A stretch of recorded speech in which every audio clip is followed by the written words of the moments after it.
ఆయన ప్రార్థించుచుండగా ఆయన ముఖరూపము మారెను, ఆయన వస్త్రములు తెల్లనివై దగదగ మెరిసెను. చూడండి, ఇది వైద్యుడైన లోకా సువార్తికుడు. ఈ లోకా గారు యేసుక్రీస్తుని గూర్చి పరిశుద్ధాత్మ సహాయంతో ఈ సంగతులు రాశాడు. ఈ లోకా అనే ఈ వైద్యుడు లోకా సువార్త మాత్రమే కాదు, ఇంకా యోహాను సువార్త అపోస్తుల కార్యాలు కూడా ఈ లోకా అనే వైద్యుడే రాయటం చూస్తాం. అయితే చూడండి, అతడికి కలిగిన ప్రత్యక్షత, యేసుక్రీస్తుని గూర్చిన ఆ మర్మం లేక ఆయన జీవితంలో జరిగినటువంటి అమూల్యమైనటువంటి ఘట్టాన్ని ఈ లోకా గారు రాస్తున్నాడు. ఆయన ప్రార్థించుచుండగా ఆయన ముఖరూపము, అంటే ప్రార్థన చేయుచుండగా, ప్రార్థన చేసిన తర్వాత కాదు, ప్రార్థన చేస్తూ ఉండగా. అందుకే ఇర్మియా గ్రంథంలో ఒక మాట ఉంటుంది. ఇర్మియా గ్రంథం 31వ అధ్యాయం,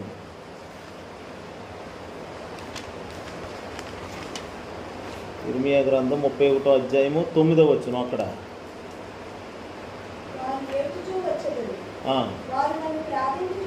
వారు నన్ను ప్రార్థించుచుండగా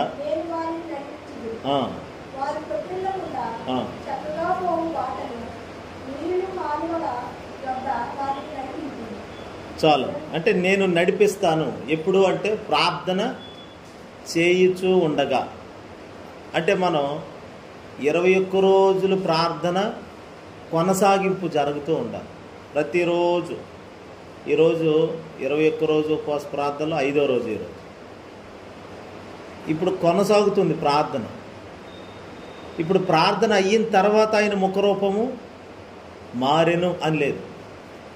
ఇక్కడేమో ప్రార్థన అయిన తర్వాత ఆయన వచ్చి నడిపించడం లేదు. మరేముందంటే ప్రార్థన చేస్తూ ఉండగానంటే మధ్యలోనే, ప్రార్థన మధ్యలోనే యేసుక్రీస్తు ముఖము మారింది. ప్రార్థన మధ్యలోనే ప్రభువు వచ్చి నడిపిస్తున్నాడు. నీళ్ల కాలువల యొద్ద వారిని చక్కగా పోవు బాటలో నేను నడిపిస్తాను. ఇప్పుడు ప్రార్థన మధ్యలోనే. అందుకే మనం ప్రార్థన ఆపకుండా కొనసాగిస్తూ ఉండాలి. అసలు ఒక్కరోజు కూడా ప్రార్థన మానుకోకూడదు. పగలు వచ్చాం కదా రాత్రి మానేద్దాం, రాత్రి వచ్చాం కదా పగలు మానేద్దాం, లేకపోతే 4 రోజులు వెళ్ళాం కదా ఒక 2 రోజులు మానేద్దాంలే అని ఇలాంటి మనసు కనుక మనకు కలిగిందనుకోండి, మధ్యలో ప్రార్థన ఆపేయడం వల్ల జరిగే నష్టం ఏమిటంటే మధ్యలోనే కార్యాలు జరగబోతున్నాయి కాబట్టి పొందుకోవలసిన కార్యాలు కాస్త మిస్ అయిపోతాయి. యేసుప్రభు ప్రార్థన చేస్తూ ఉండగా ఆయన ముఖరూపము మారెను, ఆయన వస్త్రములు దగదగ మెరిసెను. ఏదేది మెరవాలో, ఏమేమి మారాలో ప్రభు ఈ ఉపవాస ప్రార్థనల ద్వారా మన జీవితాల్లో అవి చేయబోతున్నాడు దేవుడు. అందుకనే మనము ప్రార్థన మధ్యలో విడిచిపెట్టకూడదు, కొనసాగిస్తూ ఉండాలి. ఇంకోటి చెప్పిన 21 రోజు తర్వాత ఇంక అయిపోయినాయి అనుకోకుండా, ఈ ప్రార్థన పట్టు పోకుండా దీనిని అలాగే కొనసాగించాలి. అంటే ఉదయం ఒకవేళ ఇక్కడ మనం 21 రోజుల తర్వాత మందిరంలో అయితే జరగకపోవచ్చేమో, కానీ ప్రార్థనలో ఇంటి దగ్గర ఖచ్చితంగా 2 గంటలు, ఇక్కడ ఎంతసేపు కూర్చుంటున్నాం మనం, అదేదో ఇంట్లో కూర్చొని ప్రార్థనలు కొనసాగుతూ ఉండాలి. సాయంత్రం కూడా ఇలా ప్రార్థనలు ఆపకోకుండా కొనసాగిస్తుంటే ఈ ప్రార్థన బలము, ఈ పట్టు పోకుండా, ఇప్పుడు 21 రోజులు చేస్తేనే మధ్యలోనే కార్యాలు జరుగుతాయని ఎలా చెప్తున్నానో, అయిపోయిన తర్వాత కూడా మీరు ఇంకా ప్రార్థనలో కొనసాగటం వలన ఇంకా కార్యాలు జరుగుతూ ఉంటాయి. అంటే దేవుడు మధ్యలో కార్యాలు ఆపేసేవాడేమీ కాదు. మనం ప్రార్థన ఆపేసేవాళ్ళుగా ఉంటామేమో, కానీ దేవుడు తన కార్యాలు ఆపేసేవాడు కాదు. అయితే గమనించండి, యేసు ప్రభు ప్రార్థన చేస్తూ ఉండగానే మధ్యలోనే జరిగింది ఈ కార్యము, చేస్తుండగానే జరిగింది కార్యం. ఇప్పుడు మనం కూడా కోరుకోవాల్సింది ఏంటంటే ఈ ఉపవాస ప్రార్థన మధ్యలోనే కార్యాలు జరగాలి. హల్లెలూయా. చివరి రోజుకి అప్పుడు చేస్తాడు అనుకోవడం కాదు, ఈ మధ్యలోనే. దేని కొరకు ప్రార్థన చేస్తున్నాం, దేని కొరకైతే ప్రార్థన చేస్తున్నామో ఈ మధ్యలోనే జరగాలి అవన్నీ కూడా. హల్లెలూయా. ఈ మధ్యలోనే జరగాలని ఆశతో అలాంటి వాంఛతో కనుక మనం ఉంటే తప్పకుండా దేవుడు చేస్తాడు. ఈ మధ్యలోనే అదే భర్త మారాలని 21 రోజుల తర్వాత నా పిల్లలు మారుతారా, లేకపోతే ఇంట్లో మార్పులు జరుగుతాయి కాదు. 21 రోజు మధ్యలోనే జరగలేసున్నాము. ప్రార్థన మధ్యలోనే మార్పులు జరగాలి.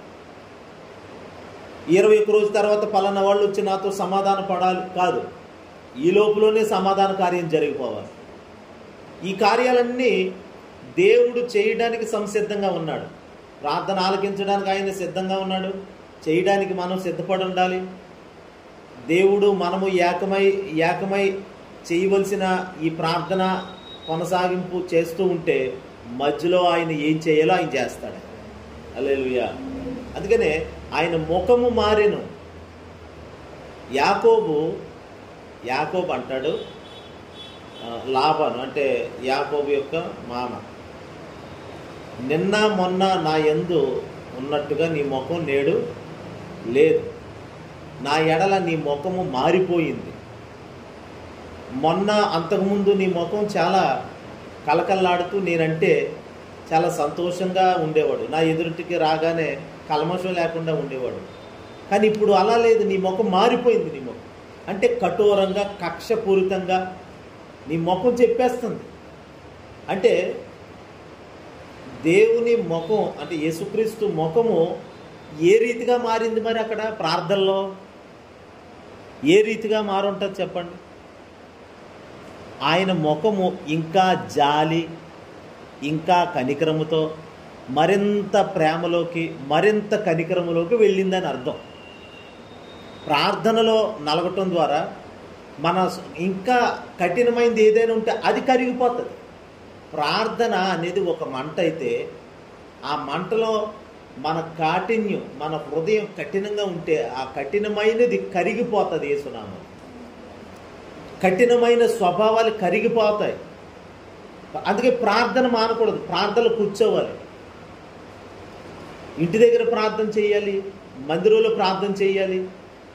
ఏదో తూతు మంత్రంగా చేసేవాళ్ళే అన్నట్లుగా ఏదో చిన్న చిన్న ప్రార్థనలు చేయడం కాదు, కంటిన్యూ కొనసాగిస్తూ ఉండాలి. అనేక సంగతుల కొరకు ఒక చోట ప్రార్థన జరిగింది. ప్రార్థన జరిగినప్పుడు చుట్టుపక్కల వాళ్ళు కూడా వచ్చారు, మన సహవాసం వాళ్ళు కాకుండా ఇంకా బయట వాళ్ళు కూడా వచ్చారు. వాళ్ళకి అలా ప్రార్థనలు చేయించడం వాళ్ళకి తెలియదు, వాళ్ళకి అలాంటి ప్రార్థనలు చేత కావేమో, బహుశా సంఘములు అలాంటి ప్రార్థనలు లేకేమో.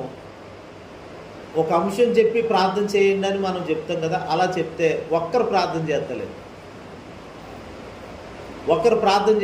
ఏంటి కారణం అంటే వాళ్ళకి రాదు చేయడం, అంతే.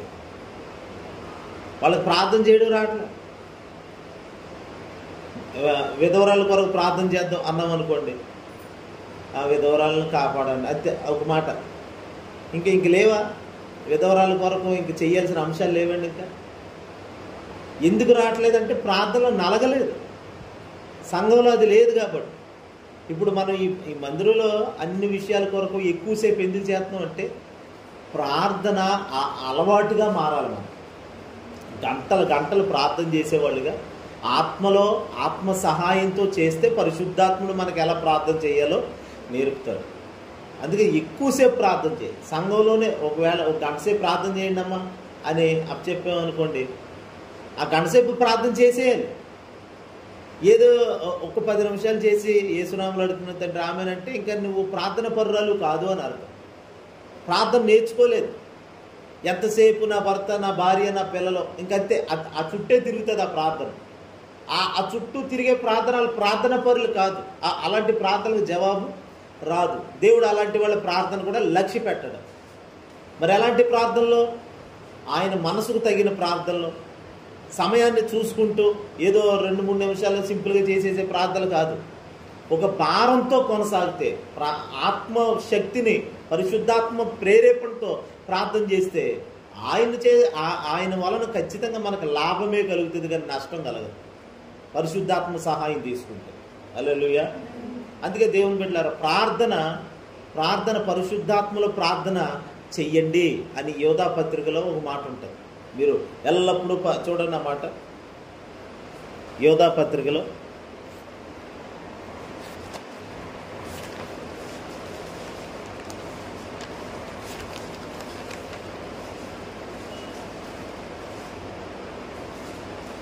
21వ వచనం.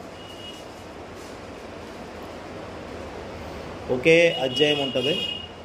21వ వచనం. 20:21.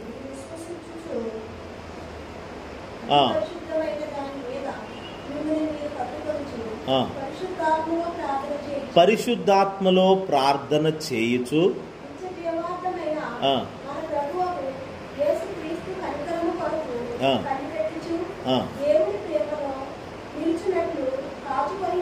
అదిగోండి, దేవుని ప్రేమలో నిలిచినట్లు కాచుకోండి, యేసుక్రీస్తు కనికరం కొరకు కనిపెట్టుకోండి, పరిశుద్ధాత్మలో ప్రార్థన చేయండి. మీరు పరిశుద్ధాత్మలో ప్రార్థన చేస్తూ యేసుక్రీస్తు కనికరం కోసం కనిపెట్టుకోండి. అంటే ఇప్పుడు ప్రార్థనలో పరిశుద్ధాత్మలో మనం ప్రార్థన చేస్తుంటే యేసుక్రీస్తు కనికరము మన మీద ఇంకా ఎక్కువ అవుతుంది. ఆయన కనికరానికి మరింత చేరుగా మారతాము. దేవుని కనికరం ఎల్లప్పుడూ మన మీద ఉంటుంది. అంత మాత్రమే కాదు, ప్రేమలో నిలిచేటట్లుగా కాచుకొని ఉండగలుగుతాము. దేవుని ప్రేమలో నిలబడతాము, ప్రేమలో పడిపోము. అందుకే ఇవన్నీ డెవలప్ చేసుకోవాలి మనం. పరిశుద్ధాత్మలో ప్రార్థనలు చేస్తుంటే జరిగేది ఏంటంటే, దేవుని బిడ్డలారా, ప్రేమలో ఇంకా ఎదగొచ్చు అనమాట. దేవుని కనికరము, దేవుని కృపను ఇంకా ఎక్కువగా పొందుకోవచ్చు. ఎంత ఎక్కువ పని చేస్తే అంత ఎక్కువ జీతం వస్తుంది. ఎంత ఎక్కువగా ప్రార్థనలో నలిగితే అంతగా దేవుని ప్రేమలో ఎదుగుతాం. ఇప్పుడు యేసు ప్రభు కొండ మీద అలా ప్రార్థన చేస్తూ ఉన్నాడు. ఒకసారి ప్రార్థన చేశాడు. ఆ ప్రార్థన చేస్తున్నప్పుడు ముఖం మారింది. తర్వాత ఇంక ప్రార్థన చేయలేదా యేసు ప్రభు? మళ్ళీ ఆ కొండ మీదకి వెళ్ళలేదంటారా? పద్దాకి ప్రార్థనలోకి వెళ్ళిపోయాడు ఆయన. ఆయన ప్రార్థించుటకు కొండ ఎక్కెను, ఆయన ప్రార్థించుటకు వెళ్ళెను. ఇలా ఎన్నోసార్లు యేసు ప్రభు ప్రార్థన కొరకు వ్రాయబడింది బైబిల్లో. అంటే ప్రార్థన చేయడానికి ప్రభు సమయాన్ని కేటాయించడం ద్వారా ఆయన ఎంత కనికరంతో నిండిపోయాడో తెలుసండి. సిలువలో వేలాడేటప్పుడు ఆయన చెప్పిన మాట మనం 7 మాటల్లో చెప్తాం కదా. ఒక మాట ఏంటి? తండ్రి, వీరేమి చేయుచున్నారో వీరెరుగరు గనుక వీరిని. ఇంత కనికరం నీకు ఎలాగొచ్చింది ప్రభు? ఆయన కూడా పూర్తి మానవుడే, పూర్తి దేవుడు, పూర్తిగా మానవుడు, పూర్తిగా దేవుడు ఆయన. అయితే భూమి మీదకి వచ్చినప్పుడు పూర్తి మానవుడిగానే ఉన్నాడే తప్ప నేను దేవుణ్ణి అని ఆయన ప్రగల్భాలు పలకలేదు. మానవుడిగానే ఉండి, మానవుడిగానే ఉంటూ దేవుని విధులు, దేవుడిచ్చిన ఆజ్ఞలు పాటించాడు భూమి మీద. అది మనకు మాదిరిగా చూపించడం కోసం. అందుకే యేసు ప్రభు ఎంత ప్రార్థనలో ఉండి ఉండి ఉండి సిలువలో ఆయనను సిలువ వేసిన వారిని, సకల ప్రజలను చూసి అంటున్నాడు కదా, వీళ్ళు ఏం చేస్తున్నారో తండ్రి వీరు ఎరుగరు, వీరిని క్షమించు. మరి ఏమి నేర్చుకున్నాడు ప్రార్థనలో ఆయన అంటే? కనికరము నేర్చుకున్నాడు ఆయన. హల్లెలూయా. మోషే ప్రార్థనలో ఉండి ఉండి ఏమి నేర్చుకున్నాడు? సాత్వికము నేర్చుకున్నాడని మనం విన్నాం. ఇప్పుడు ఈ ఉపవాస ప్రార్థనలో ఒక మహిమకరమైన గుడారంగా, మహిమ ఉండే ఇల్లుగా మనం ఉండాలని, ఆ మహిమ గుడారం ప్రార్థన వలన మాత్రమే కట్టబడుతుందని, మహిమ దిగొస్తుందని ఈ సంగతులన్నీ వింటూ వచ్చాం. ఇందులో 3 వ్యక్తుల గురించి మనం ధ్యానం చేస్తున్నాం. 1 యేసు ప్రభు, 2 మోషే, 3 ఏలియా. ఈ పూట యేసు ప్రభువును గురించిన ప్రార్థన అనుభవాన్ని మనం నేర్చుకోవాలి. హల్లెలూయా. మోషే ప్రార్థన చేసి సాత్వికమును నేర్చుకున్నట్లుగా యేసు ప్రభు ప్రార్థన చేసి చేసి చేసి కనికరముతో నిండిపోయాడు ఆయన. అంతే, కనికరముతో, చాలా విపరీతమైన ప్రేమతో నిండిపోయాడు. మనం ఎక్కువగా దేవునితో సహవాసం చేస్తే ఎక్కువ ప్రేమలోకి వెళ్ళిపోతాం. మనం ఇంకా ఎక్కువగా కనికరములోకి వెళ్ళిపోతాం. కఠినమైనవన్నీ మనలో నుండి బయటకు వచ్చేవలసిందే. హల్లెలూయా. మొదట పిండి రుబ్బేటప్పుడు అన్నీ గట్టిగానే ఉంటాయి పలుకులు. రుబ్బగా రుబ్బగా నలగగా నలగగా అది కాస్త మెత్తగా మారుతుంది. ఇంకా రుబ్బితే ఇంకా మెత్తనైపోతుంది. మెత్తన అయిపోయింది కదా అని చెప్పి చూస్తే ఎక్కడో చోట ఇంకా గట్టి పలుకులు ఉంటాయి, ఎక్కడో చోట ఇంకా రుబ్బితే అసలు ఏ పలుకులు ఉండవు, గట్టితనం ఉండదు. ఆ గట్టితనం అంతటిని కోల్పోతుంది అది. ఎందుకని ఎక్కువగా రుబ్బటం వలన, రబ్బింగ్ జరగటం వలన. ఇప్పుడు ప్రార్థనలో ఎంత నలుగుతామో, ఈ ప్రార్థనలో ఎంత ప్రయాస అనుకోకుండా ఇది నాకు అవసరం అని అనుకుంటామో, తద్వారా యేసుక్రీస్తులాగా మనం కూడా మారిపోతాం. ఈ ప్రార్థన ముఖ్య ఉద్దేశమే యేసుక్రీస్తులాగా మారిపోవటం. యేసుక్రీస్తు స్వభావాలు, యేసుక్రీస్తు గుణగణాలు, యేసుక్రీస్తు యొక్క సాత్వికము, ఇవన్నీ మనలోకి వచ్చేయాలి అంతే. ఇప్పుడు యేసు ప్రభు ప్రేమతో నిండిపోయాడు, కనికరముతో నిండిపోయాడు. ఇప్పుడు పరిశుద్ధాత్మలో ప్రార్థన చేసేవాడు కనికరములోకి వెళ్ళిపోతాడని, ఇంకా ప్రేమలో నిలబడే అంతగా పడిపోకూడదు. అంటే చాలామంది పడిపోతారని అర్థం. ఆ యోధ పత్రిక 1:21 చూసాం, మీరు ప్రేమలో నిలుచున్నట్లు కాచుకొని ఉండుడి. చూడండి అన్నమాట, దేవుని ప్రేమలో నిలుచున్నట్లు కాచుకొని ఉండండి. అంటే ప్రేమలో పడిపోయే పరిస్థితులు కూడా వస్తాయంటారా? చెప్పండి. ప్రార్థన లేకపోతే, దేవునితో సహవాసం లేకపోతే ఖచ్చితంగా ప్రేమలో మళ్ళీ పడిపోతాం, ప్రేమను కోల్పోయే పరిస్థితులు వస్తాయి. అందుకే ప్రకటన గ్రంథంలో ఒక సంఘం మీద ఆయన తప్పు మోపాడు. నీలో మొదటి ప్రేమ చల్లారిపోయింది, మొదటి ప్రేమ లేదు నీలో. ఆ మొదటి ప్రేమ నీలో ఉన్నప్పుడు నువ్వు ఎలా ఉండే వ్యక్తివి, ఎంత ఆప్యాయతగా ఉండే వ్యక్తి నువ్వు. మరి మొదటి ప్రేమ లేదు కాబట్టే ఇప్పుడు మనుషుల్ని చులకనగా చూడటం, కఠినంగా వ్యవహరించడం, ఇవన్నీ ఎందుకు వస్తున్నాయంటే మొదటి ప్రేమ చల్లారిపోయింది కాబట్టి. నేను భూమి మీద విశ్వాసమును కనుగొందునా అని ఆయన అన్నట్లుగా మరో మాట కూడా చెప్తాడేమో, నేను భూమి మీద నిజమైన ప్రేమను చూడగలుగుతానా అని. యేసుప్రభు కోరుకునేది ఏమిటంటే ఆయన ప్రేమలోకి ఇంకా వెళ్ళటం కోసమే ఆయన మనల్ని చూస్తూ ఉన్నాడు. ఎంతగా ప్రార్థనలో నలగాలి అనంటే దేని కొరకు నలగాలి, ఈ ప్రార్థనలకు ఎందుకు రావాలి? 21 రోజు పాస్టర్ గారు పెట్టారు అని వెళ్దామంటారా? లేకపోతే 21 రోజు వెళ్ళటం వల్ల ఏదో కుటుంబంలో కార్యాలు జరుగుతాయని వెళ్దామంటారా? దేని కొరకు, ఎందుకొరకు ఈ ప్రార్థనలకు రావాలి మనం అని అంటే దేవుని ప్రేమలో ఎదగటం కోసం, ఇంకా ప్రేమ ఎక్కువ అవ్వాలి మనలోని, ఇంకా కనికరము ఇంకా ఎక్కువ అవ్వాలి మనలోకి. ప్రేమ కనికరము చూపును అని ఉంది కదండి బైబిల్. వీటన్నిటి పర్యావసనం ఒకటే, ప్రేమ పెరగాలి మనలో. హల్లెలూయా. ప్రేమ అధిక శాతంలోకి మారాలి. ఓ 10% ఉంది, 10% ఉంది మనలో దేవుని ప్రేమ. ఆ ప్రేమలో కాస్త ఇంకా ఫలించటం కొరకే. ఈ ప్రేమ ఎలాగొస్తుంది మళ్ళీ చెప్తున్నాను, యేసుక్రీస్తుతో మనం సహవాసం చేస్తున్నాం.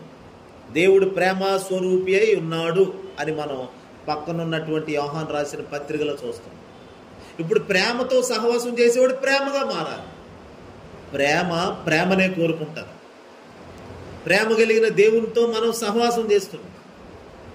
ఆయన కోపించుచునే వాత్సల్యం చూపుతాడని చెప్పాడు ఆయన.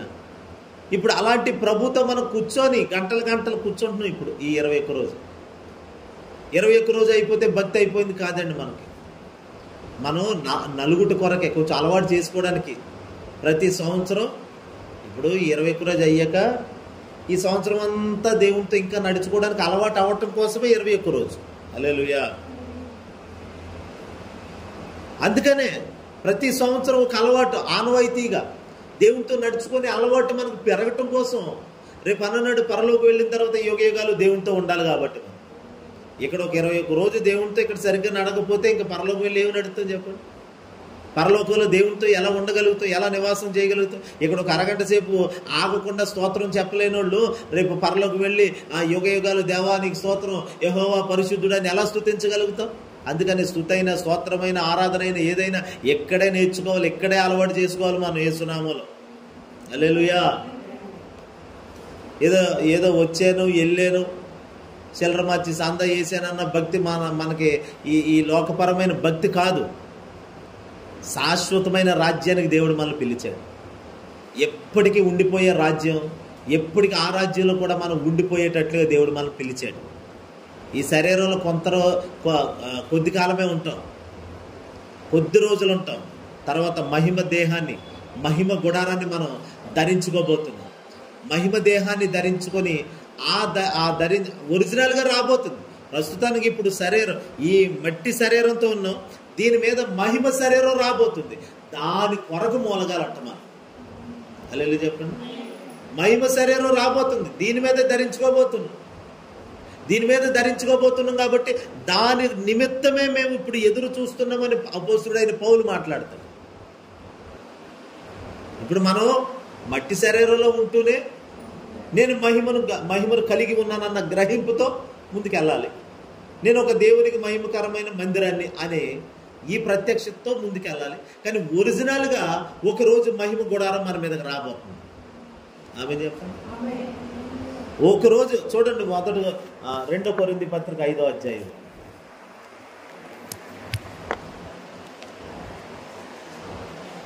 2 కొరింథీ పత్రిక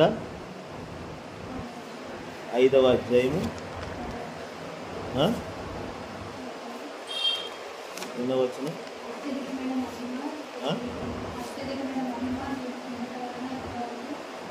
చూడండి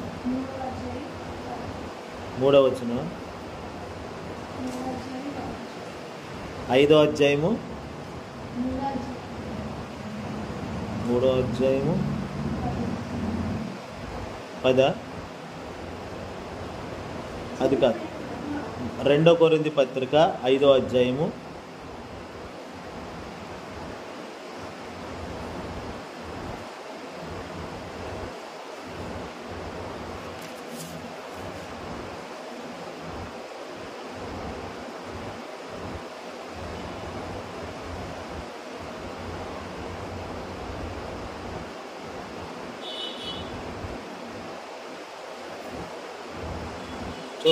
2వ కొరింథీ పత్రిక మొదటి 2 వచనాలు చదవండి.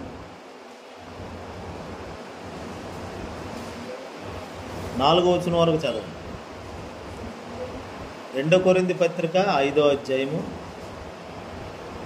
1 నుండి 4 వచనాలు వరకు.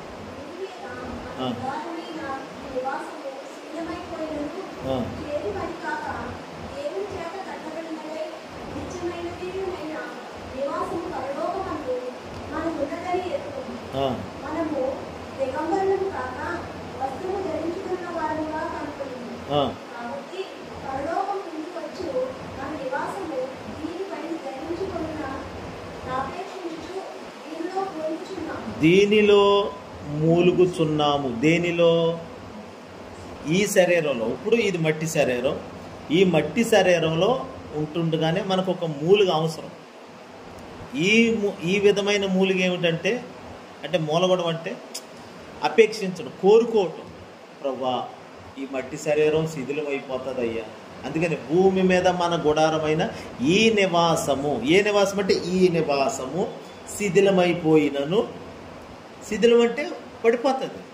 ఓ రోజు 70 సంవత్సరాలు 80 సంవత్సరాలు ఈ శరీరానికి పోతే ఏమవుతుంది? మట్టిలో కలిసిపోతుంది, మట్టిగా మారిపోతుంది. మరి ఆత్మ తాను దయచేసిన దేవుని దగ్గరికి వెళ్ళిపోతుంది. ఇప్పుడు ఆ ఆత్మ, వినండి, ఆ ఆత్మ మహిమ నివాసము, పరలోకమందు మనకు ఒక నివాసం ఉందంట. ఆ నివాసం వచ్చి మళ్ళీ మనల్ని కమ్ముకుంటుంది, కప్పుతుంది. ఆ నివాసం ఏ నివాసం అంటే దాన్నే మహిమ నివాసము, మహిమ గుడారము అనండి. ఈ మట్టి శరీరం కాస్త పోతుంది, మహిమ శరీరం, మహిమ నివాసాన్ని మనం ఒరిజినల్గా ధరించుకోబోతున్నాం. అందుకని మనము దిగంబరులుగా ఉండము అంటున్నాడు పౌలు. దిగంబరులు కాదు మనం. మహిమ శరీరం లేకపోతేనే మనుషుడు ఈ శరీరం కలిగి ఉన్న దిగంబరుడే. మహిమ శరీరం ధరించుకున్నవాడే దిగంబరుడు కాడు. కాబట్టి చూడండి, ఆదాము మహిమ శరీరాన్ని కోల్పోయాకే దిగంబరుడిగా మారాడు. అక్కడ ఆదాము అవ్వలు, అయ్యో మనం ఇప్పుడు మేము దిగంబరులుగా ఉంటిమని ఎరిగితిమి, అందుకే నీ ఎదుటికి తోటలో నీ ఎదుటికి నీ స్వరం విని రాలేకపోయాము అని ఆదాము దేవుడైన యెహోవా స్వరం విని చెప్తాడు. ఆదామా ఎక్కడున్నాం? లేదయ్యా మేము నీ స్వరం విని మేము దాక్కున్నాం. ఎందుకు దాక్కున్నాం? లేదు, మేము దిగంబరులుగా ఉన్నాం. అసలు దిగంబరులుగా ఎందుకు మారారు? ఆజ్ఞను ధిక్కరించి దిగంబరులుగా మారారు. అయితే దిగంబరులుగా మారకముందు ఏముంది? మరి ఏముంది చెప్పండి? మహిమ కప్పింది వారిని. మహిమలో ఉన్నారు. ఇప్పుడు మహిమ గుడారం వెళ్ళిపోయిన కారణంగా వాళ్ళు దిగంబరులు అయ్యారు. ఇప్పుడు శరీరంతో ఉన్నారండి, శరీరముతో ఉన్నారు. ఈ శరీరం ఉన్నా కానీ మనుషుడు దిగంబరుడే, వస్త్రహీనుడే. ఒరిజినల్ వస్త్రం మనం కట్టుకున్న ఈ వస్త్రాలు కాదు ఒరిజినల్, ధరించుకున్న ఈ వస్త్రాలు కాదు ఒరిజినల్. మరి ఏమిటి అని అంటే మహిమ శరీరము. మహిమ మనల్ని కప్పినప్పుడే మనలో దిగంబరత్వము పోతాది. దిగంబరత్వం అంటే వస్త్రాలు లేకుండా ఉండటం మన కంటికి అది దిగంబరత్వం అనుకుంటాం. ఆత్మలోకంలో దిగంబరత్వం అంటే మహిమ శరీరం, మహిమ వస్త్రము కోల్పోవటమే ఆత్మ సంబంధమైన దిగంబరత్వం. ఆత్మీయంగా ఇప్పుడు భౌతికంగా ఎవరో చిన్నపిల్లడికి బట్టలు ఎవరే అది వస్త్రహీనుడిగా ఉన్నాడు రా అని అంటారు. అది కాదు. మనం ఆత్మీయులు అయితే దానిని దిగంబరత్వం అని చిచ్చి అని ఇలాగా హేయంగా చూడక్కర్లేదు. మనం అక్కడక్కడ పిచ్చోళ్ళు తాగేసి పడిపోయి ఉంటారండి, వస్త్రాలు లేకుండా పడిపోతారు. కొంతమంది తాగేసి, కొంతమంది పిచ్చోళ్ళు అయ్యి ఒంటి మీద బట్టలు ఉంచుకోకుండా దిగంబరులు అరే చిచ్చి అని లోకస్తులు తెలియక కళ్ళు మూసుకోవడం, లేదా తెలియక అట్లాగా చిచ్చి అని అసహించుకుంటారు. కానీ నిజమైన ఆత్మీయులు అసహించుకోనక్కర్లేదంటున్నాను నేను. ఎందుకని? అరే దిగంబరత్వం అంటే అది కాదురా. దిగంబరత్వం అంటే మహిమ లేకపోవటమే నిజమైన దిగంబరత్వం. పాపం వాడు ఏదో పిచ్చి పట్టి వస్త్రాలు కోల్పోయాడు, సర్లే. అది దానిని బట్టి మనం ఏం కదిలించబడక్కర్లేదు, దానిని బట్టి చిచ్చి అని మనం అనక్కర్లేదు, దానిని బట్టి మనం అసహించుకోనక్కర్లేదు. మరి దేన్ని బట్టి అసహించుకుంటాడు నిజమైన ఆత్మీయుడు అంటే? ఆత్మీయ వస్త్రం లేక మహిమ వస్త్రం కోల్పోతారు చూడండి. అప్పుడు మహిమ వస్త్రాన్ని ధరించుకోవటమే దిగంబరత్వాన్ని కప్పుకోవటం. ఆదాము అదే పోగొట్టుకున్నాడు. పాపం చేసి. ఇప్పుడు యేసుప్రభు మళ్ళీ మనకి ఆ మహిమ నివాసాన్ని, ఆ మహిమ వస్త్రాన్ని మళ్ళీ మన మీద కప్పాలని ఆయన చూస్తున్నాం. చేతులు తల్లి చెప్పి మహిమ గుడారాన్ని మనం ధరించుకోబోతున్నాం. అందుకని మనం ఇంకెప్పటికీ దిగంబరులుగా ఉండము. ఇంకా దిగంబరత్వం అనేది మన జీవితంలోకి రాకోకుండా పూర్తిగా దేవుడు మనల్ని కప్పాలనుకుంటున్నాడు. ఇప్పుడు యేసుక్రీస్తు కానివ్వండి, యేసుక్రీస్తుతో ఆ ప్రార్థన కొండ మీద ఇంకెవరున్నారు చెప్పండి? మోషే, ఇంకెవరున్నారు? శిష్యులు గొడవ పక్కనట్టు మొత్తం మోషే, ఏలియా, వీళ్ళెవరో దిగంబరులు కాదు వాస్తవానికి. యేసుప్రభు మహిమను ధరించుకొని ఉన్నాడు. మోషే మహిమను కలిగి ఉన్నాడు, ఏలియా మహిమను కలిగి ఉన్నాడు. వాళ్ళు దిగంబరులుగా లేరు. ఇప్పుడు దిగంబరులకి పరలోక రాజ్యంలో చోటు ఉండదు. ఒకడంట పెళ్ళికి వెళ్ళాడంట. పెళ్ళికి వెళ్ళి భోజనాలు ఎక్కడ జరుగుతున్నాయి, సైలెంట్కి వెళ్ళి భోజనాల దగ్గర కూర్చొని భోజనం చేసేస్తున్నాడు.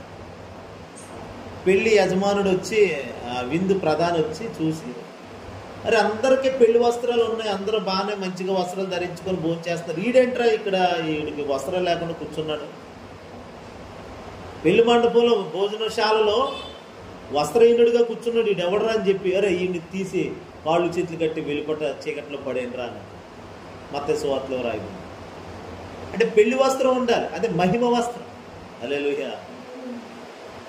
పెళ్లి వస్త్రం అంటే పెళ్లిలో అందరూ ధరించే వస్త్రాలు వేరు, పెళ్లి కొడుకు పెళ్లి కూతురు ధరించే వస్త్రాలు వేరుగా ఉంటాయి,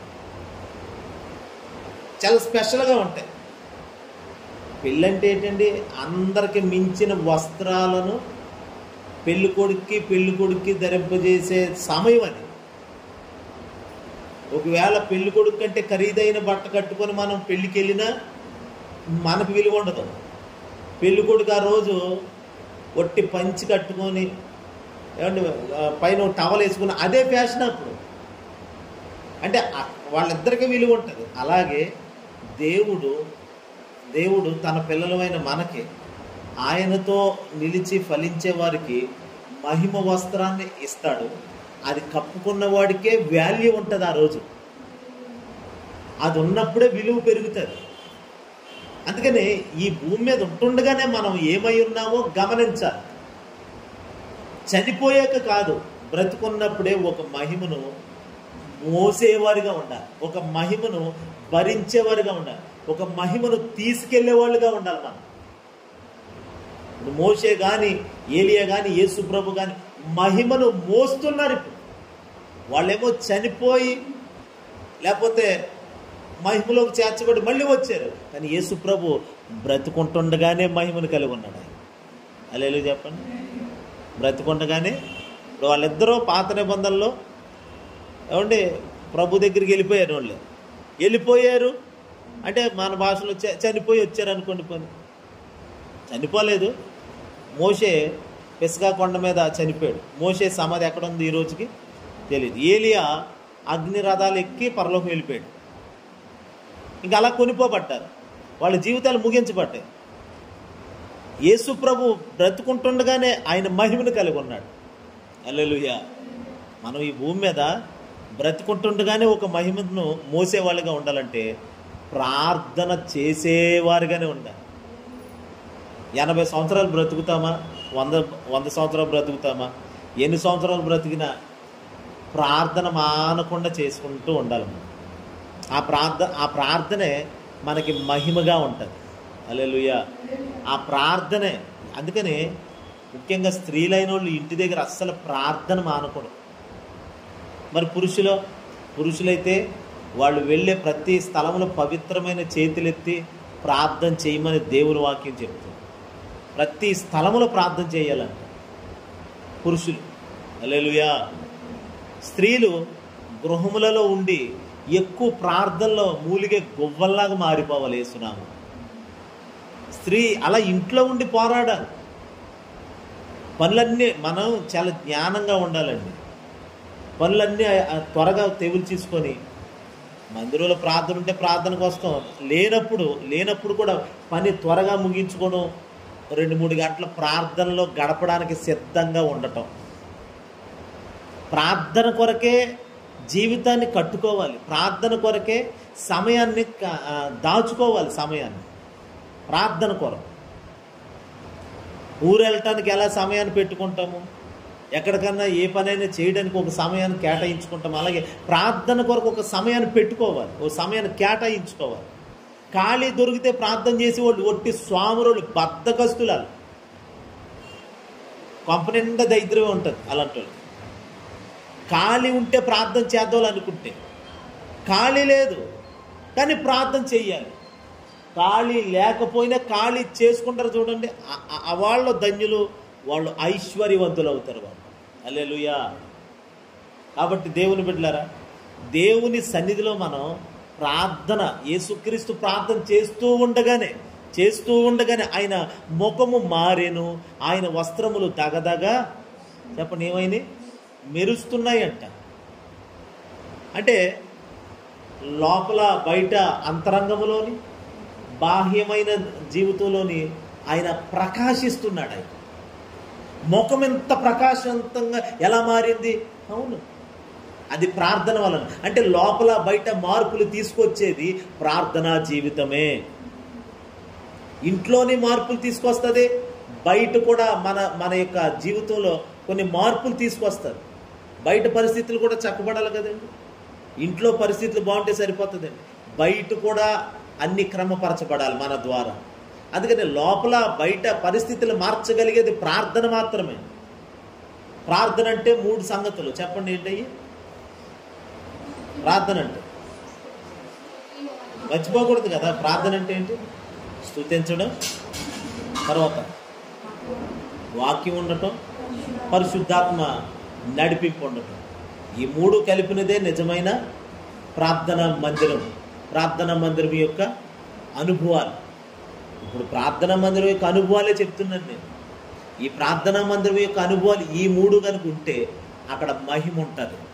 మహిమ కనుక ఉంటే ఇదిగోండి, మహిమలోకి వెళ్ళే కొలది ప్రేమను నేర్చుకుంటాం మనం. ఇంకా హల్లెలూయా. యేసు ప్రభు ప్రార్థనలో నలిగి మహిమలోకి వెళ్ళి ఆ మహిమను పొందుకొని ప్రేమలోకి వెళ్ళిపోయాడు, కనికరములోకి వెళ్ళిపోయాడు. అందుకనే తండ్రి వీరు ఏం చేయుచున్నారు, వీరు ఎరుగరు, క్షమించున్నారు. ఎంతటి శత్రువు వచ్చినా ఆయన ముందు ఎలా ఓర్చుకోగలుగుతున్నావు ప్రభు నువ్వు? గడ్డపు వెంట్రుకలు పీకినోళ్ళు వచ్చారండి, ఉమ్ములేసిన వాళ్ళు వచ్చారండి, వెనకమాటుకు వచ్చి అరిచేతులతో చెల్లున కొట్టారు. వాళ్ళందరినీ ఎలా క్షమించగలిగావు ప్రభా?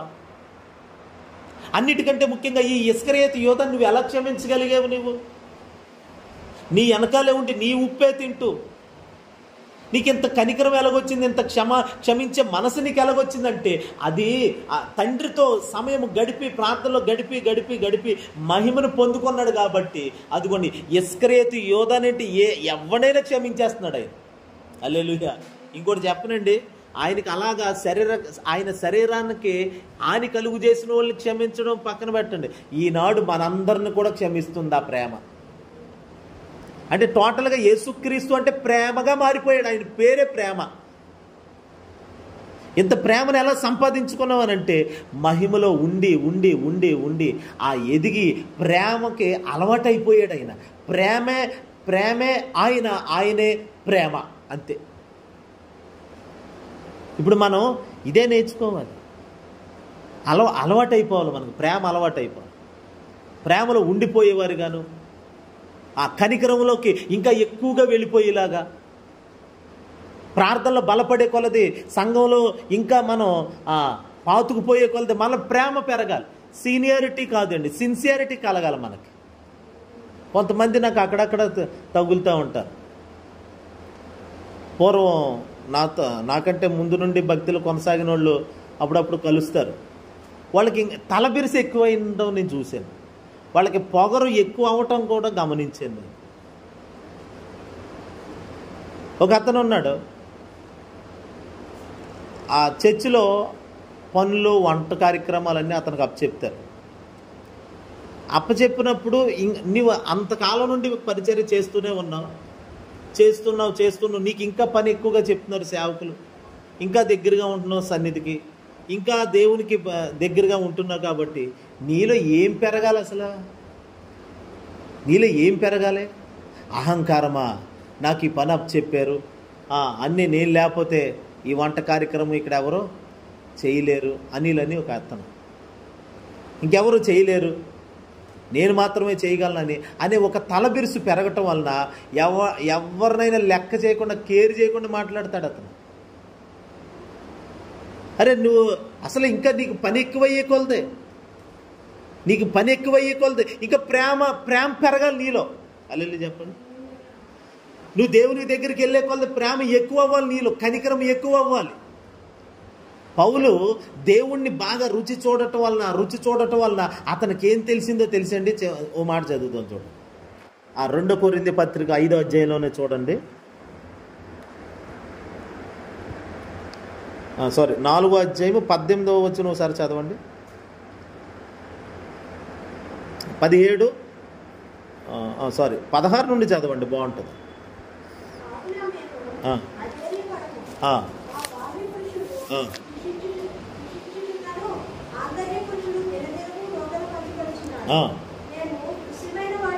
మేము దృశ్యమైన వాటిని చూడక, ఇందాక మాట చెప్పాను, ఒకసారి ఆగండి. ఇప్పుడు దిగంబరుడిగా ఒక వ్యక్తి మనకి మామూలుగా కనబడితే అరే వస్త్రాలు లేవు, ఈడు చూడు పిచ్చు అని మనం ఆత్మ సంబంధులు కాకపోతే వాడిని గసురుకుంటాం చిరగబడతాం. కానీ ఆత్మీకంగా ఎదుగుతూ మహిమలో దేవునితో ఎక్కువగా గడిపేవాళ్ళం అనుకోండి మనం, అది కాదురా దిగంబరత్వం, మహిమ వస్త్రం లేకపోవడమే దిగంబరత్వం అని అంటాం. అది కదా ఎంత చెప్పాను. ఇప్పుడు ఈ పౌలు ఏమంటున్నాడంటే, మా బాహ్య పురుషుడు కృషించుచున్నాను, మా ఆంతర్య పురుషుడు అంటే ఆత్మలో మేము ఇంకా బలంగా నూతనంగా రోజుకి నూతనమైన బలం పొందుకుంటున్నాం. మేము ఆత్మీయంగా ఇంకా ఎదుగుతున్నాము, ప్రేమలో ఎదుగుతున్నాం, పరిశుద్ధతలో ఎదుగుతున్నాం, కనికరములో ఎదుగుతున్నాం. ఇది ఇంకా ఎక్కువ అవుతుంది మాలో. ఇప్పుడు ఏం చేస్తున్నాడు మరి? ఆ 17వ వచనం చదవండి. ఇప్పుడు మేము దృశ్యమైన వాటిని చూడక అదృశ్యమైన వాటినే నిదానించి, అంటే ఇప్పుడు అదృశ్యమైన వాటి మీదే మా దృష్టి వెళ్తుంది. ఇప్పుడు కంటికి ఏదైతే కనబడకుండా మరుగు చేయబడిందో దానిని చూడగలుగుతున్నాం. అంటే మనోనేత్రాలు తెరవబడుతున్నాయి ఇప్పుడు.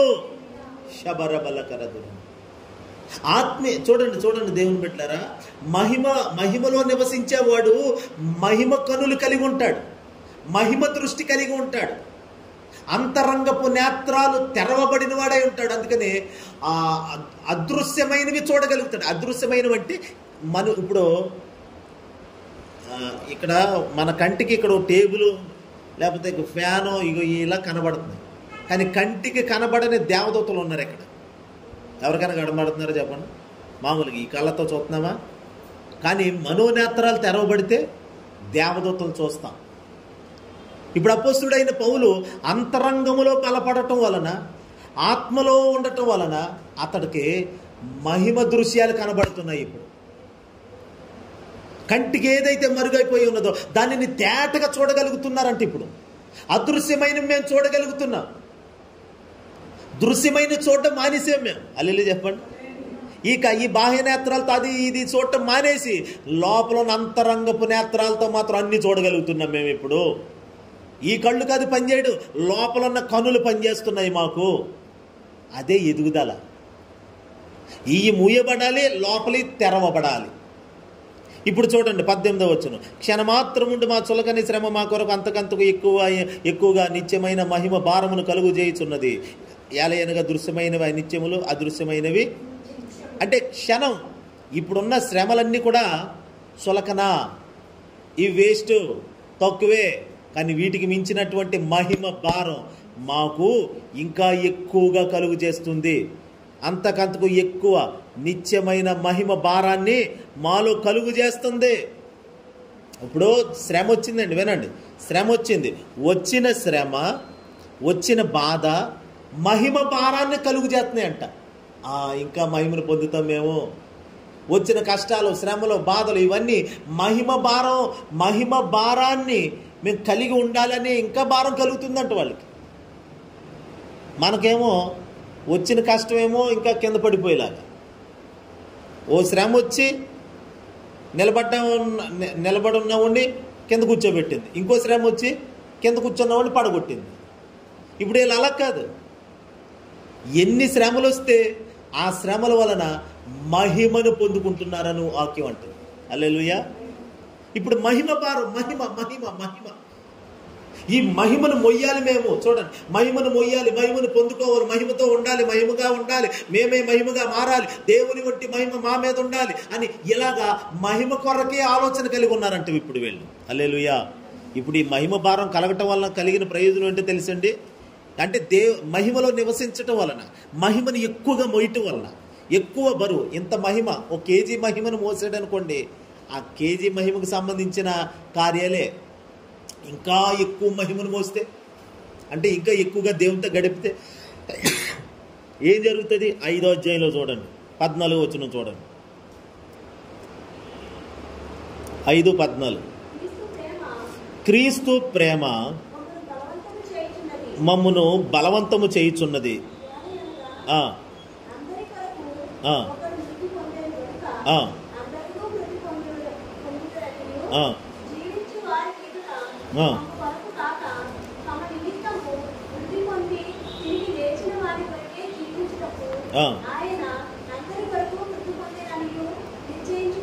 కావున ఇక మీదట మేము శరీర రీతిగా ఎవరినైనాను ఎరుగక మేము క్రీస్తును శరీర రీతిగా ఎరిగిన వారి ఎరిగి ఉండినను ఇక మీదట ఆయనను అలాగూ ఎరుగము. అంటే ఇక్కడ చూడండి, ఇప్పుడు మహిమ భారం, ఎక్కువ మహిమను మొయ్యాలి అని మహిమ భారాన్ని కలిగినటువంటి ఈ దైవ సేవకులు, అపోస్తులు ఏం చేస్తున్నారో తెలుసండి, ఎక్కువ క్రీస్తు ప్రేమలోకి వెళ్ళిపోయేలాగా చేసిందట మహిమ.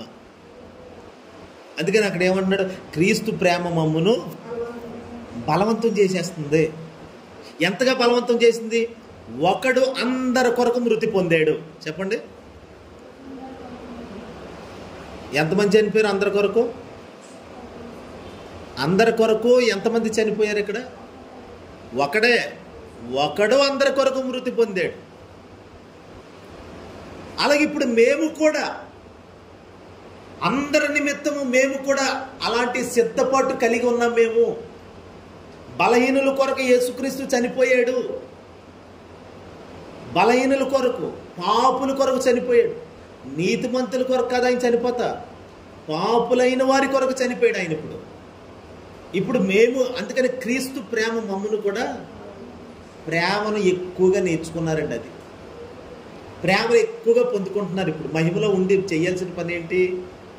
మహిమను పొందుకోండి అని నేను చెప్పడం అంటే ఏంటి? దాని అర్థం అంటే ఎక్కువగా ప్రేమను రుచి చూడటం. యేసుక్రీస్తు అంత మహిమలో ఉండి, మహిమను పొంది ప్రార్థనలో ఉండి ఏమి నేర్చుకున్నావయ్యా ప్రభువా నీవు అని అడిగితే ఆయన అందరినీ క్షమించే మనసుని నేను నేర్చుకున్నాను. హల్లెలూయా. ప్రతి ఒక్కరిని నిండు మనసుతో ప్రేమించే హృదయం నేను తెచ్చుకున్నాను. అంతే. ఇదేనండి సేవ, ఇదే భక్తి. ఒకడు అందరి కొరకు చనిపోయాడు. మనం అందరి కొరకు కాదు, కనీసం కొంతమంది కొరకైనా ప్రాణము పెట్టబద్దులమై ఉన్నామని వాక్యం ఉంది. కొందరినైనా మీరు అగ్నిలో నుండి లాగాలి కదా. ఆ లాగేటప్పుడు మనకు కూడా సెగ తగులుతుంది కదా. హల్లెలూయా. నేను నల్లని దాననని నన్ను చిన్న చూపు చూడకండి అని షోలోమీతైన ఒక స్త్రీ అంటారు. ఎందుకమ్మా నువ్వెందుకు నలిపెక్కిపోయావు, నువ్వెందుకు ఎండ దెబ్బ తగిలేసి నీకంటే కొంతమందిని రక్షించే క్రమంలో నేను కూడా నల్లని దానని అయిపోయాను. సంఘమే కొంతమందిని మనం రక్షించే విషయంలో అవసరమైతే మనం ఆహుతి అయిపోవాలి. కొంతమందిని తప్పించుకోవడానికి, రక్షించుకోవడానికి, ఉగ్రతలోకి వెళ్లకుండా, నరకానికి వెళ్లకుండా, పాతాళానికి వెళ్లకుండా మన దగ్గర ఉన్నది పోగొట్టుకున్నా పర్వాలేదండి. వినండి, మన దగ్గర ఉన్న రూపాయి పోయినా పర్లేదు, ₹1,00,000 పోయినా పర్లేదు, ఆ ఆత్మ రక్షణ పొందితే చాలు. అంతే. చెప్పండి. మనల్ని మనం కాపాడుకోవడం, మనకి కలిగింది పోకుండా కాపాడుకోవడం గొప్ప విషయం కాదు. అవతలోడు నరకానికి వెళ్ళకోకుండా ఆయన్ని తప్పించడమే నిజమైనటువంటి రక్షణ కార్యము. దాని కొరకు ఇదిగో మనకు మాదిరికరంగా కొంతమంది కనబడదు. మేము మహిమలో ఎదుగుతున్నాము. మహిమలో ఎదగటం వలన, ఆ వస్తువు మహిమలో ఉండటం వలన అది ఇంకా ఎక్కువగా పీల్చుకోవాలి. సూర్యరశ్మి ఉదయాన్నే పడుతుంది అంటారు. సూర్యకిరణాలు ఉదయాన్నే పిల్లల్ని పుట్టిన పిల్లల్ని అందులో పెడతారు, ఎండలో పెడతారు. ఎందుకు? ఆ సూర్య లేత కిరణాలు పిల్లల మీద పడితే వాళ్ళు ఇంకా యాక్టివ్గా, ఇంకా ఆరోగ్యంగా ఉంటారని. నేను అనేది మహిమలో ఒక వ్యక్తి అలా ఉంటే ఉంటే ఉంటే ఉంటే మరి దాంట్లో ఉన్నటువంటి ఆ జీవం, ఆ మహిమలో ఉన్నవన్నీ పొందుకోవండి. మరి పొందుకొని 21 రోజు తర్వాత ఇంకా కంటిన్యూ ఎందుకు ఉండాలి? మనకి 21 రోజు తర్వాత కూడా మనలో కఠినం ఎందుకు? 21 రోజుల తర్వాత మన శత్రువు ఇంకా మనకు శత్రువుగానే ఉండాలా? 21 రోజు తర్వాత మనల్ని బాధ పెట్టినోడిని మళ్ళీ అదే దృష్టితో మనం చూడాలా? దృష్టి మారింది కదా ఇక్కడ వీళ్ళకి. అదృశ్యమైనవి ఇంకా చూస్తా లేదు. మాకు ఏదైతే కీడు కలిగి చేసిన వాళ్ళు ఉన్నారు, ఏదైతే నష్టం చేసిన వాళ్ళు ఉన్నారు, వాళ్ళని ఇంకా ఆ దృష్టితో చూడడం అనేసి అదృశ్యమైన వాటిని చూస్తున్నాము. వాడికి కూడా కనబడినటువంటి మంచి వాళ్ళే ఉంది, మేము దాన్ని చూస్తున్నాం ఇక మీదట. హల్లెలూయా చెప్పండి. మేము అది చూస్తున్నాం ఇక మీదట. వాడిని ఇంతవరకు పై రూపాన్ని చూసే వాడు కోపిస్తోడు, వాడు ఆ మనిషి ఎలాంటిది, ఈ మనిషి అలాంటోడు అని ఇలాగ చెప్పాము. కానీ ఇక మీదట మేము ఆత్మలో మహిమలో ఎదుగుతున్నాం కాబట్టి ఇక మీదట వారికి ఉన్న ఆ కోపం కాదు, వారిలో ఉన్న ప్రేమ తత్వాన్ని కూడా చూడగలుగుతున్నాం. మేము వారిలో ఉన్న మంచిని కూడా చూడగలుగుతున్నాము. ఎంత చెడ్డోళ్ళలోనైనా మంచి అనేది ఉంటుందండి, మర్చిపోకూడదు. ఎంత క్రూరుల్లోనైనా మంచి అనేది ఉంటుంది, దానిని చూడాలి మనం. హల్లెలూయా.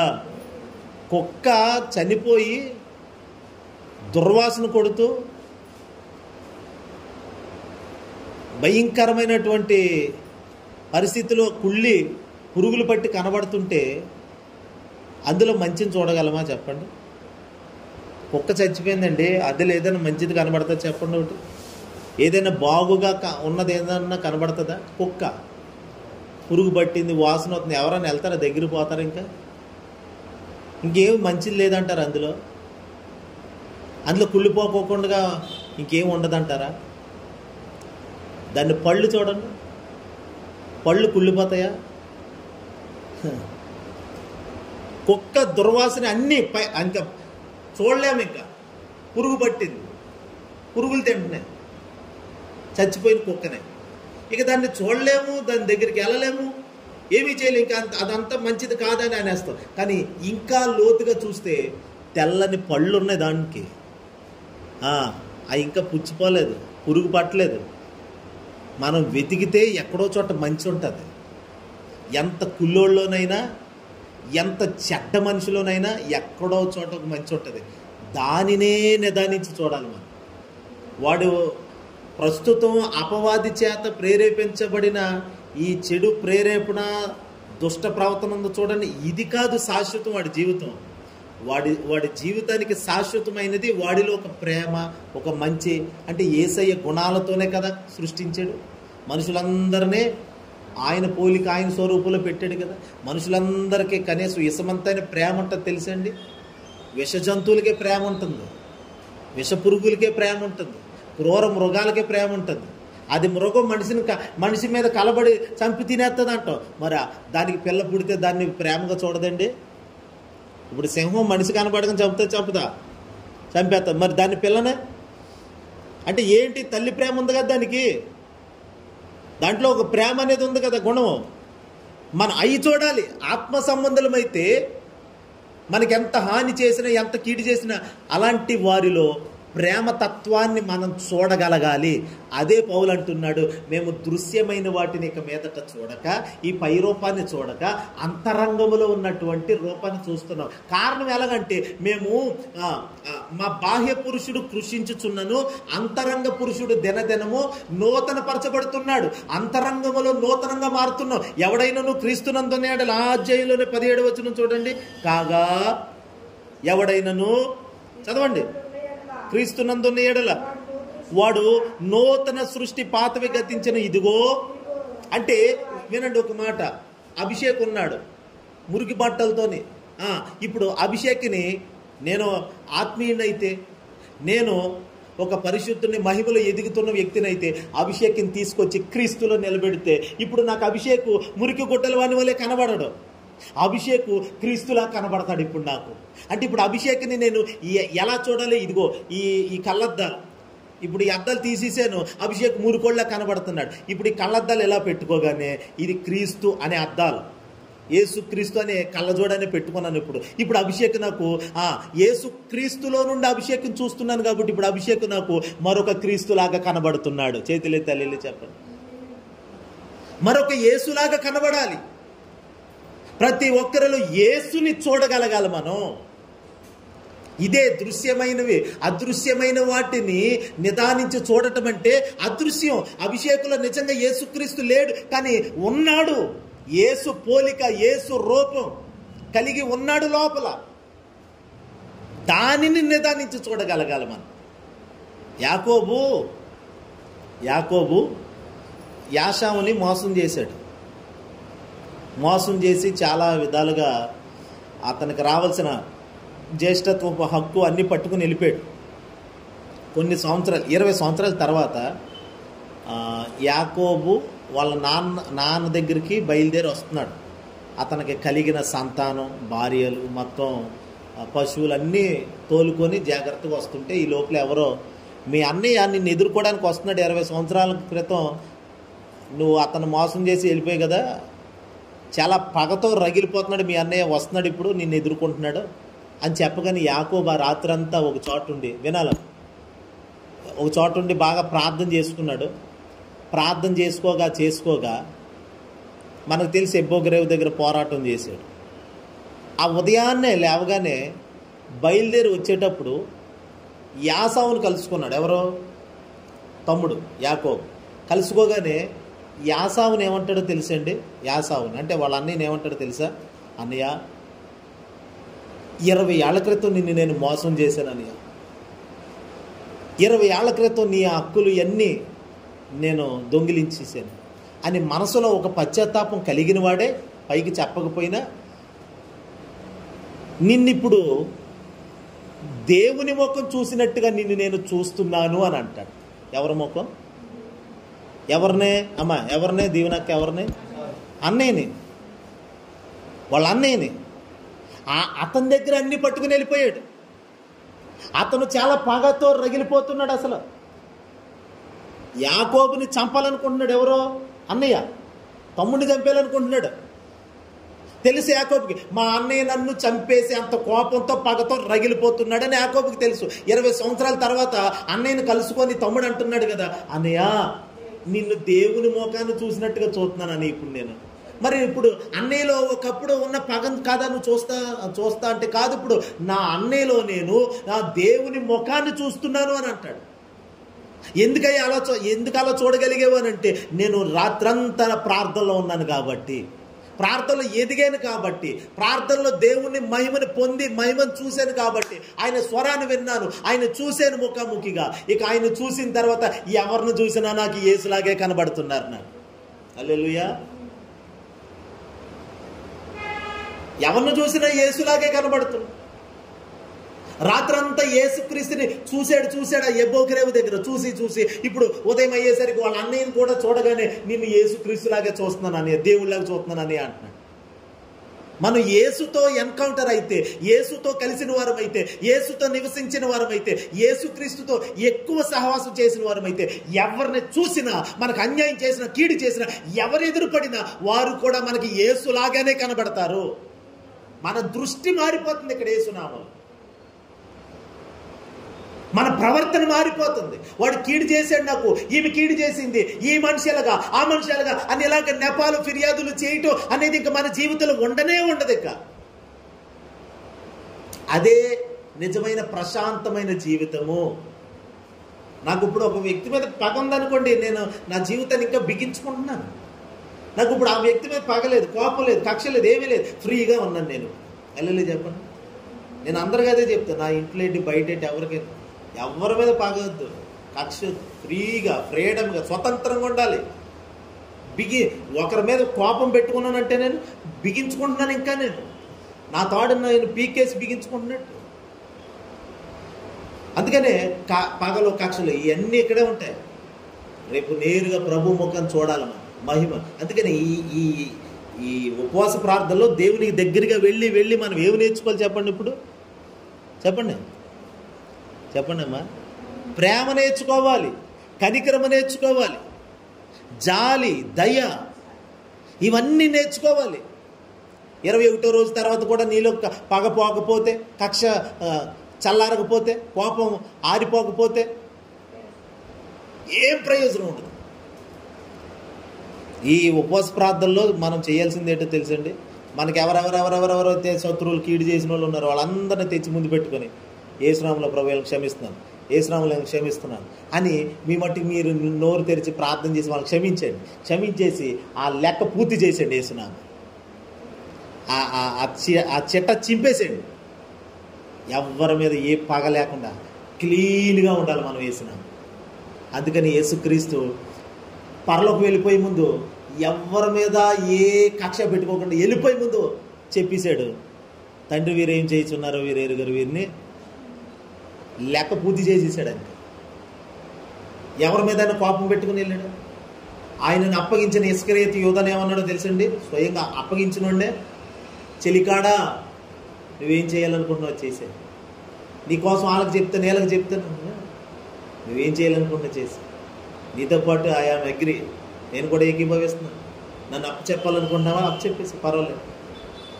అదే అంటే దేవునితో తండ్రితో ఉండి ఉండి ఉండి ప్రేమను నేర్చేసుకున్నాడు, కనికరం నేర్చేసుకున్నాడు. అందుకనే ఎవరైనా ఆయన ప్రేమ ముందు ఎంతటి కఠినాత్ముడైన కరిగిపోతున్నాడు నేటికి కూడా. ఈరోజు మనం ఈ ఉపవాస ప్రార్థనలో యేసు వంటి ప్రేమలో మనం కూడా మారిపోవాలి, ఆ ప్రేమలోకి వెళ్ళిపోవాలి, అలాంటి కనికరంలోకి వెళ్ళిపోవాలి. నాలో ఉండాల్సిన లోపల నాలో ఉండాలి. వాటన్నిటిని తెచ్చి చింపేసి మంటేసి కాల్చేసి దేవునికి నాకు మధ్యలో ఏమీ లేకుండా చేసేసుకోవాలి. హల్లెలూయా. నీట్గా క్లీన్గా మారిపోవాలి. ఎవడైనా నువ్వు క్రీస్తునందుని ఎడలవాడు క్రీస్తులోకి. ఒకవేళ ఆ వ్యక్తిని మనం క్షమించలేకపోతున్నామంటే దాని అర్థం ఏంటో తెలుసండి. ఆ వ్యక్తిని తీసుకొచ్చి క్రీస్తు ముందు నిలవబెట్టు. యేసుక్రీస్తు అయితే ద్వేషిస్తాడా? ద్వేషించడం. మరి నువ్వు ద్వేషిస్తున్నావంటే అంటే యేసుకి నాకు ఏదో తేడా ఉందని అర్థం. ఆయన అయితే క్షమిస్తున్నాడు ఆ మనిషిని.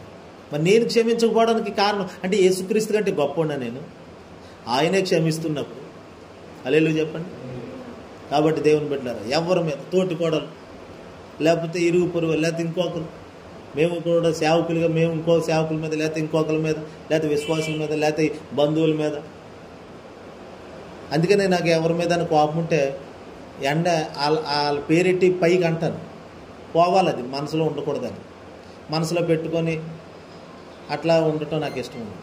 కాబట్టి మనం అలా దేవుణ్ణిలో ఎదుగుతున్నాం. ఇప్పుడు ఈ ఎదుగుదల ఎంతవరకు అంటే ఆయన పోలికలోకి ఆయన స్వరూపంలోకి మారిపోయే వరకు మనకు అవసరం.